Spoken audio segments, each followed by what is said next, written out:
Bonjour, donc on va un peu continuer sur cette histoire de validation des données. Donc dans un précédent exercice, on a vu comment créer une liste ici.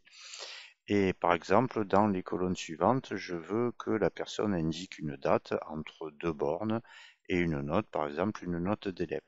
Donc ici, je me positionne sur la cellule date. Je viens dans validation des données et donc là, comme à son habitude, Excel propose de tout autoriser. Je vais lui dire que je veux une date, et par exemple une date sur 2023, entre le 1-1-2023 et le 31-12-2023. Donc là, pareil, vous pouvez indiquer sur le message de saisie, merci de saisir une date sur 2023, par exemple. Et ici, une alerte d'erreur, on va dire non sur l'année 2023.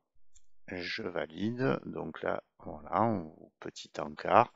Et si je cherche à saisir une date du 30-11-2022, voilà, non sur l'année 2023 avec une petite erreur, mais ça c'est pas grave.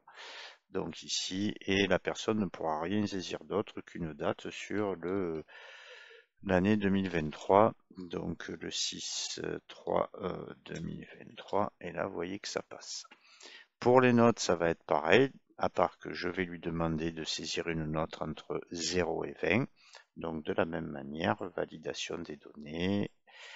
Donc ici, dans les options, je vais demander un décimal, puisque c'est une note, donc comprise entre 0 et 20. Donc là, c'est pareil, hein, saisir une note.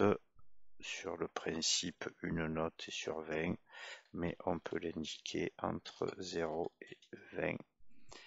Bon, l'alerte d'erreur n'est pas vraiment nécessaire, donc je valide OK. Donc là, si je mets 21, ça passe pas.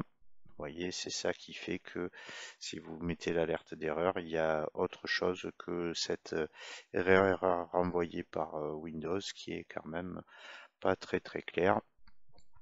Donc ici, si je mets 20, ça passe. Si je mets -5, ça passera pas non plus. Voilà. Donc merci et à bientôt. Au revoir.